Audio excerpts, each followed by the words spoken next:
Okay, it's time to talk deodorant, and this was a long process for me because there were certain things that were important for me to include, and then a lot of trial and error to make sure that I got this recipe just right. And it had to be something that my husband would also use as well as myself. So I wanted to make sure we were both happy with it. I think we've nailed it. I'm really happy with how this turned out, and we've been using this recipe over the past few months, so we've been able to go through a couple different seasons with it, which was also important because of the fact that some of the recipes I found online would have to be refrigerated in the summertime, or there were some that had a lot of issues of baking soda causing irritation on the skin.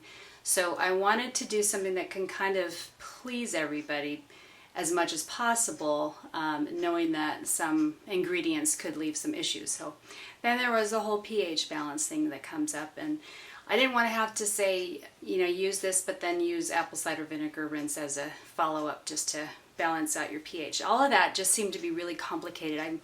I need to go for easy, and I just wanted as few ingredients as possible to get the job done. That's pretty much my motto.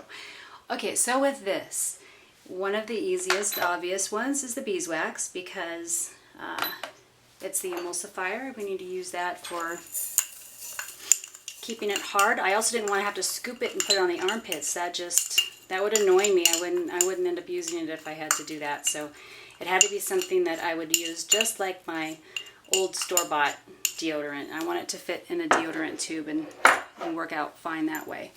So you start with the beeswax, and then we're going to add to that our coconut oil, which right now, because we're still in the end of the summer, we're almost out of the summer, but it stays hot a little longer here in Northern California. So we're going to add that.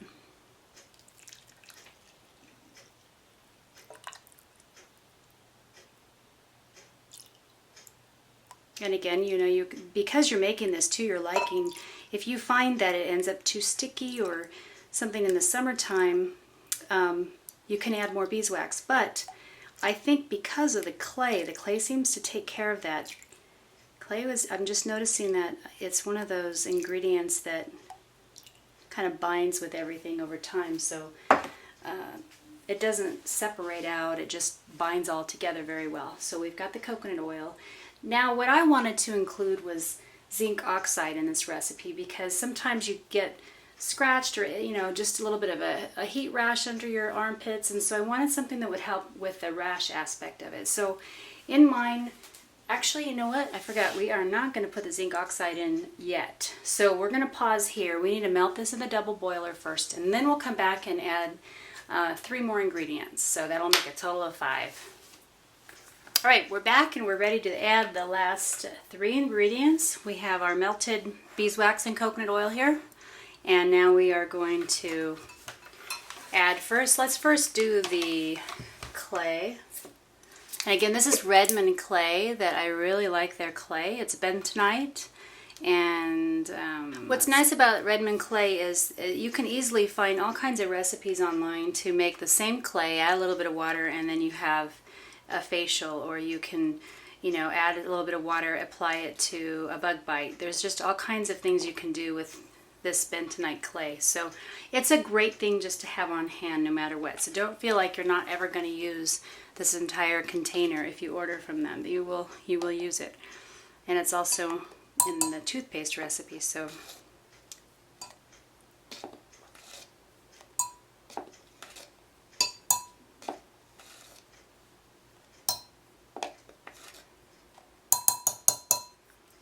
and again, the zinc oxide, which I like for any type of potential rash.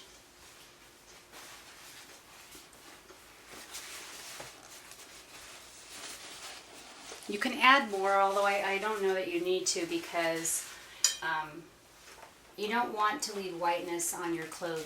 And I did a wash with this.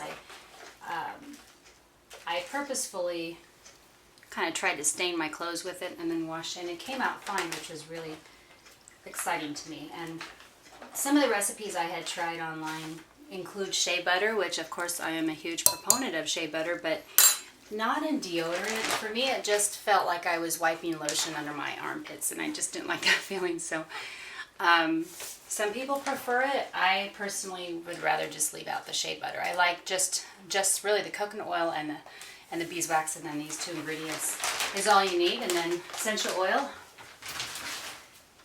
is nice because you are trying to, it's a deodorant, you want to deodorize yourself, so having that essential oil will give a different scent to yourself.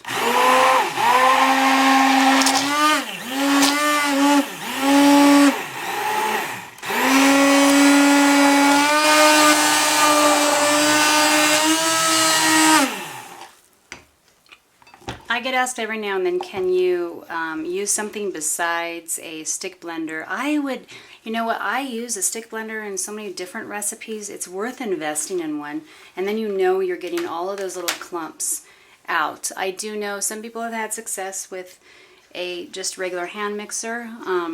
If that works, you can try it. I don't want to promise it would work, but I do know that people have been able to do that successfully, so you can always try that. You can always check the bottom to see if you notice any clumps on the bottom.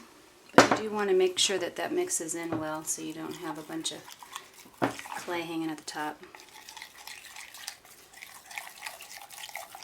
Now, one thing I would recommend, and I'm going to do this time too, is let that sit for about 30 minutes or so, not even more than 30 minutes, maybe 20, before moving on and finishing the project, because you want that clay to thicken a little bit, and you don't want it to just go to the bottom of your, you don't want it to sink to the bottom.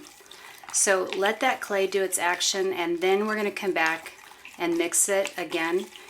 When I did this last time, I had the food thermometer set to about 150 degrees. So then when it cooled to about 150, I came back and finished it up. But you could probably just set the timer for, I don't know, 20 minutes at the most maybe.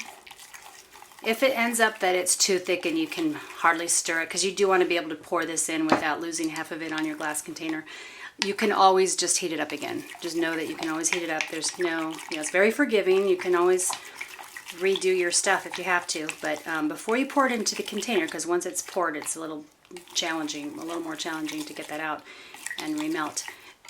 Let that sit. So we'll come back to this in a little bit. Okay, time to wrap this up, and what we're going to do is add essential oils to this. And I chose more of a masculine blend.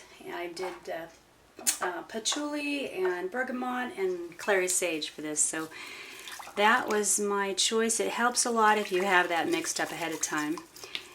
This is thick a little. You can tell this is thickened a little bit because the sides are getting to be a little bit muddy like, so that's about the right amount of time.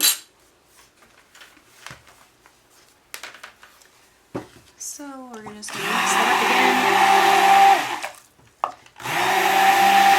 I would highly recommend, especially now that this is cooled just a bit, to first unplug it and then wipe it off really well with paper towel or whatever you're using to wipe up with, and that way you're not going to have a real big mess to clean up later on when it's hard. It's kind of harder to, it's more difficult to clean this off once everything is hardened at room temperature. So do that, but don't take too long doing that, because meanwhile your deodorant is starting to thicken. What I really like about this as a user of this deodorant is that it lasts all day, and we've had a very hot, sweaty summer. Sweaty because I try to get out to take walks every morning and every night, and especially in the afternoon when it gets really hot out here.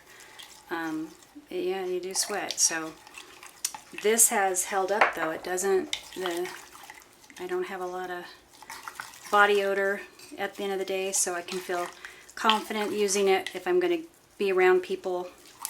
I think what you might find is you might have kind of a bad first impression, like when you very first apply it, it might feel sticky. But compared to other homemade deodorants, that goes away like 30 seconds. Within 30 seconds, you'll forget that you even felt that way. It really goes away fast. I have these little tiny deodorant tubes I'd ordered a long time ago, and I will try pouring it, and if that doesn't work, I'm going to get a medicine. Ooh, that was kind of messy. My medicine dropper might be the answer. You know what? Ooh, that was a mess. Okay, medicine dropper, or turkey baster might be a lot faster if you have that. The only downside with using a turkey baster is you kind of can end up wasting a whole turkey baster just to pour this in. Because of how fast this is hardening, I'm going to need to go back, heat this up again because it's already clogging my medicine dropper. So what I'm going to do is go back and heat this up a bit and then pour it. I let it go too long. I think I waited over half an hour. So I recommend not to go that long. I will be back. We'll try this again. All right, here we go. We're going to finish this up.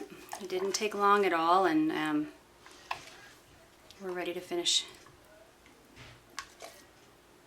It'll work a little bit faster this time.